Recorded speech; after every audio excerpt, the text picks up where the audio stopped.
You are listening to the O'Brien and Bolt podcast.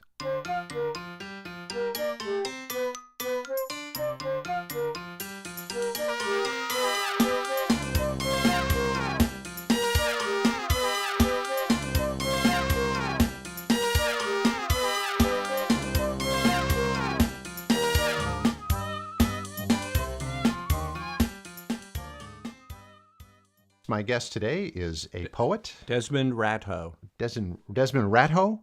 R-A-T-T-O, Ratto. It's Italian. Desmond, welcome to the show. You're our first poet. Welcome. I'm glad to have you here.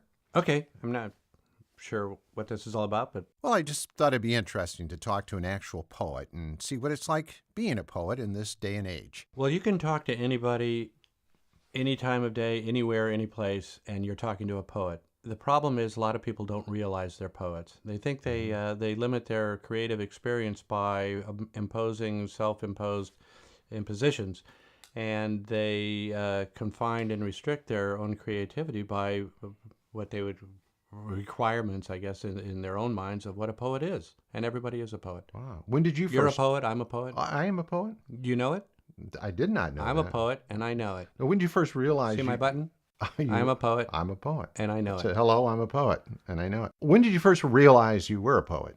Well, I think very early on. Perhaps it was at dawn when I stumbled upon the fact that I am on a ride to... See, that's one of the things that stops people right there. Not all poems have to rhyme. Right. And matter of fact, most poems don't rhyme. Yours is interesting because it was kind of rhyming for a while there. Yeah, but that doesn't mean anything. I'm just saying that you don't have to rhyme. Mm-hmm. It doesn't. Roses are red, violets are green. See what I mean? And that does rhyme. Okay, you thought I was going to say roses are red, violets are blue. You sort of threw a curve in there. I threw a curve, so you predict the unpredictable and express yourself from the heart. So you're a word master. So when growing up, who were some of the poets that you looked up to or aspired to be like? I don't know. But is there anybody you studied any poets you studied in school? You can't teach. This is the thing about teaching poetry, and I learned this on day one. You can't teach poetry. Grab a hold of that. Here's the thing about teaching poetry. Okay. It can't be done. Right. It can't be done by none. No one can, and no one can take you by the hand and teach you what you don't understand. It just flows out of you. You can't help it. Yes, I guess yes. Mm-hmm.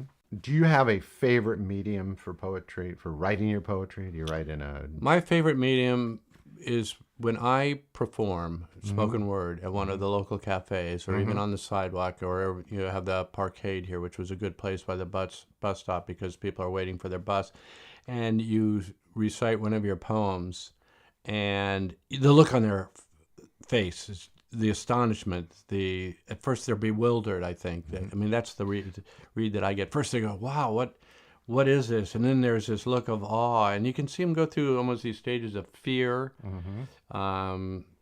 It's like they're almost like they want to run because you've exposed something, I think, in them that they were unaware of. I could understand that. Yeah. I mean, I was doing that the other day in the cafe on the corner there where they grind their own beans, and the manager came over to me and he said, wow, I can't believe what you're doing and what you're saying, and it's too much, you're overwhelming. And I think he was right. I think I overwhelmed some of his patrons, and they asked me to give them some time to absorb whatever my poem, and they asked me to actually wait outside.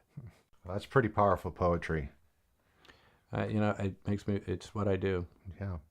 I hope you don't mind me asking, are you able to make a living as a poet? Sometimes at the bus stop, I'll ask people just for whatever they can spare, sliding scale. I don't ask them how much they make, or I don't like to check on anything. But, sometimes people will give me, what I get is a lot of coupons. Now, in closing... I got this one is a free appetizer if I buy a large Oh, pizza. oh really? Oh, that's valuable. Uh, well, thank you for being on the show.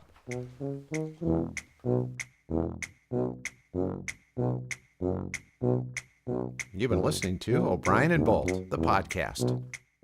I'm Michael O'Brien, And I'm Jeff Bolt. and our job is to entertain. As well as inform You know, if you like what you heard today, please give us a big thumbs up on your source for, all your podcasts. and you can find us on Facebook at O'Brien and Bolt. Thanks.